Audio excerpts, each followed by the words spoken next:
Some men are born to good luck. All they do or try to do comes right. All that falls to them is so much gain. All their geese are swans, all their cards are trumps.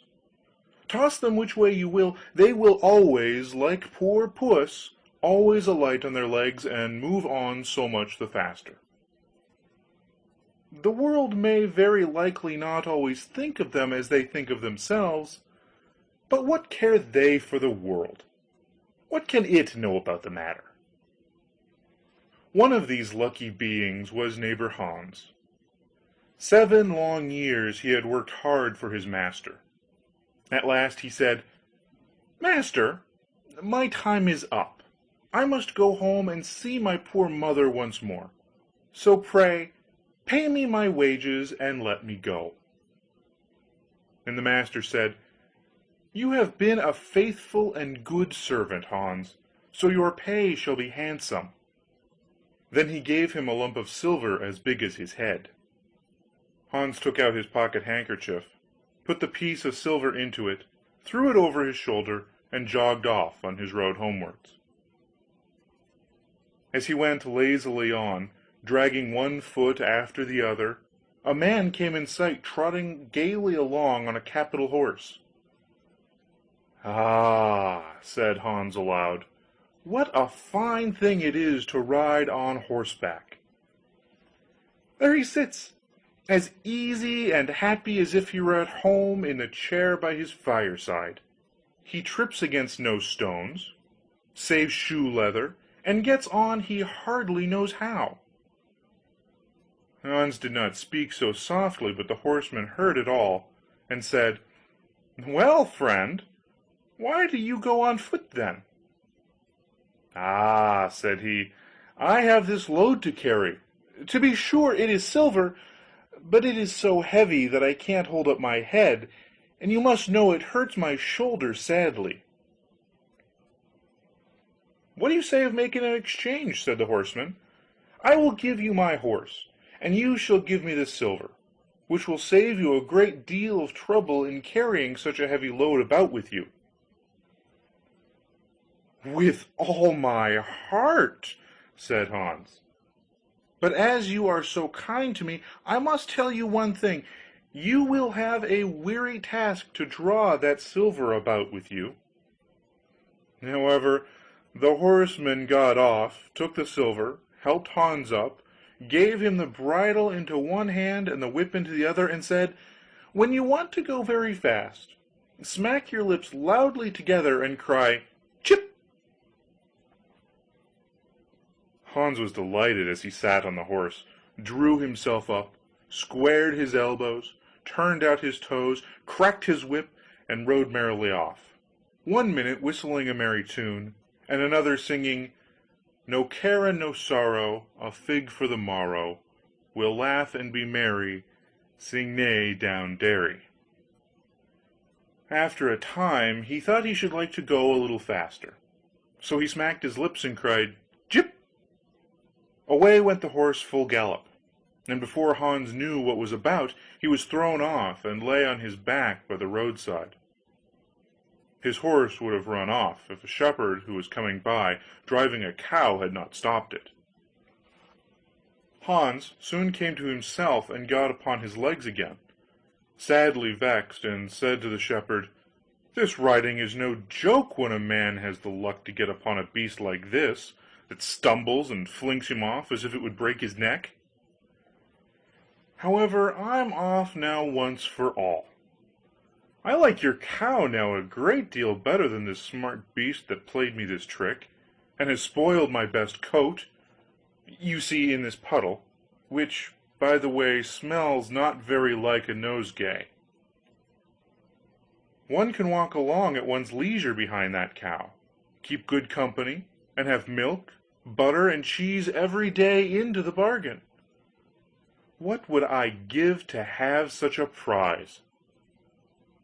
"Well," said the shepherd, "if you're so fond of her, I will change my cow for your horse.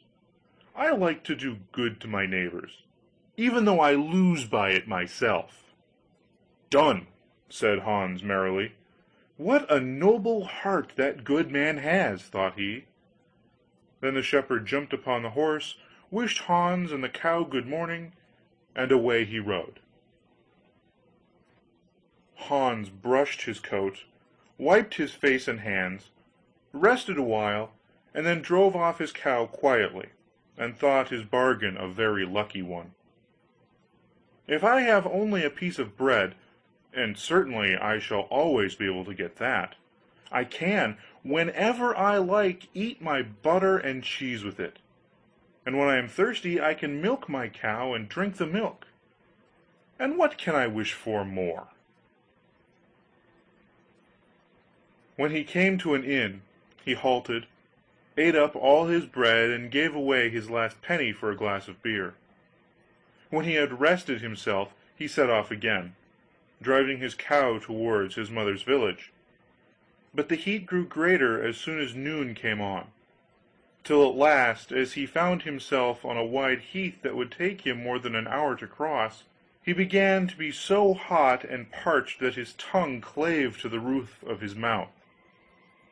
I can find a cure for this, thought he. Now I will milk my cow and quench my thirst. So he tied her to the stump of a tree, and held his leathern cap to milk into, but not a drop was to be had. Who would have thought that this cow, which was to bring him milk and butter and cheese, was all that time utterly dry? Hans had not thought of looking to that. While he was trying his luck in milking, and managing the matter very clumsily, the uneasy beast began to think him very troublesome, and at last gave him such a kick on the head as knocked him down, and there he lay a long while senseless. Luckily a butcher soon came by, driving a pig in a wheelbarrow. "What is the matter with you, my man?" said the butcher, as he helped him up. Hans told him what had happened, how he was dry and wanted to milk his cow, but found that the cow was dry too. Then the butcher gave him a flask of ale, saying, "There, drink and refresh yourself. Your cow will give you no milk. Don't you see she is an old beast, good for nothing but the slaughterhouse?" "Alas, alas," said Hans, "who would have thought it? What a shame to take my horse and give me only a dry cow! If I kill her, what will she be good for? I hate cow beef. It is not tender enough for me. If it were a pig, now, like that fat gentleman you are driving along at his ease, one could do something with it. It would at any rate make sausages." "Well," said the butcher, "I don't like to say no when one is asked to do a kind, neighborly thing. To please you, I will change and give you my fine fat pig for the cow." "Heaven reward you for your kindness and self-denial," said Hans, as he gave the butcher the cow, and taking the pig off the wheelbarrow drove it away, holding it by the string that was tied to its leg. So on he jogged, and all seemed now to go right with him. He had met with some misfortunes, to be sure, but he was now well repaid for all. How could it be otherwise with such a travelling companion as he had at last got? The next man he met was a countryman carrying a fine white goose. The countryman stopped to ask what was o'clock, and this led to further chat, and Hans told him all his luck, how he had so many good bargains, and how all the world went gay and smiling with him. The countryman began to tell his tale, and said he was going to take the goose to a christening. "Feel," said he, "how heavy it is, and yet it is only 8 weeks old. Whoever roasts and eats it will find plenty of fat upon it, it has lived so well." "You're right," said Hans, as he weighed it in his hand, "but if you talk of fat, my pig is no trifle." Meantime the countryman began to look grave, and shook his head. "Hark ye," said he, "my worthy friend, you seem a good sort of fellow, so I can't help doing you a kind turn. Your pig may get you into a scrape. In the village I just came from, the squire has had a pig stolen out of his sty. I was dreadfully afraid when I saw you that you had got the squire's pig. If you have, and they catch you, it will be a bad job for you. The least they will do will be to throw you into the horse pond. Can you swim?" Poor Hans was sadly frightened. "Good man," cried he, "pray get me out of this scrape. I know nothing of where the pig was either bred or born, but he may have been the squire's for aught I can tell. You know this country better than I do. Take my pig and give me the goose." "I ought to have something into the bargain," said the countryman.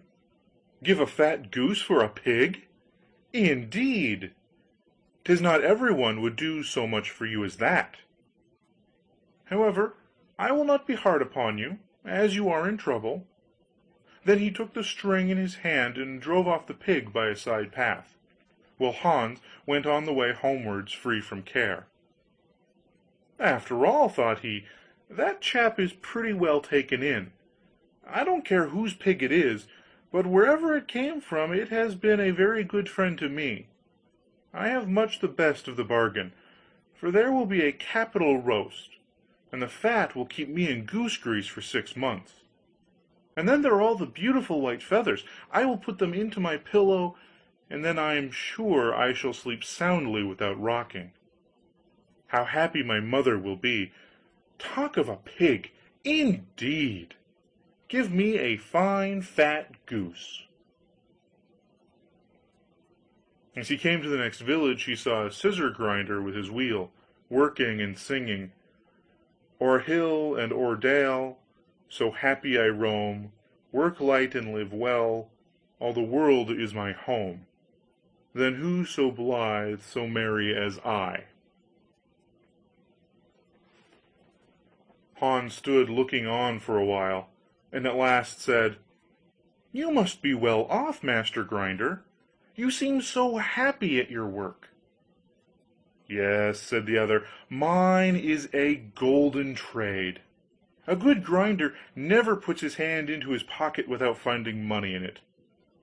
"But where did you get that beautiful goose?" "I did not buy it, I gave a pig for it." "And where did you get the pig?" "I gave a cow for it." "And the cow?" "I gave a horse for it." "And the horse?" "I gave a lump of silver as big as my head for it." "And the silver?" "Oh, I worked hard for that 7 long years." "You have thriven well in the world hitherto," said the grinder. "Now if you could find money in your pocket whenever you put your hand in it, your fortune would be made." "Very true, but how is that to be managed?" "How? Why, you must turn grinder like myself," said the other. "You only want a grindstone, the rest will come of itself. Here is one that is but little the worse for wear. I would not ask more than the value of your goose for it. Will you buy?" "How can you ask?" said Hans. "I should be the happiest man in the world if I could have money whenever I put my hand in my pocket. What could I want more? There's the goose." "Now," said the grinder, as he gave him a common rough stone that lay by his side, "this is a most capital stone, but do work it well enough, and you can make an old nail cut with it." Hans took the stone, and went his way with a light heart. His eyes sparkled for joy, and he said to himself, "Surely I must have been born in a lucky hour. Everything I could want or wish for comes of itself. People are so kind, they seem really to think I do them a favor in letting them make me rich, and giving me good bargains." Meantime he got to be tired, and hungry too, for he had given away his last penny in his joy at getting the cow. At last he could go no further, for the stone tired him sadly, and he dragged himself to the side of a river. that he might take a drink of water and rest a while. So he laid the stone carefully by his side on the bank, but as he stooped down to drink he forgot it, pushed it a little, and down it rolled, plumb into the stream. For a while he watched it sinking in the deep clear water, then sprang up and danced for joy, and again fell upon his knees and thanked heaven, with tears in his eyes, for its kindness in taking away his only plague, the ugly heavy stone. "How happy am I!" cried he. "Nobody was ever so lucky as I." Then up he got with a light heart, free from all his troubles, and walked on till he reached his mother's house, and told her how very easy the road to good luck was. That is the end of Hans in Luck.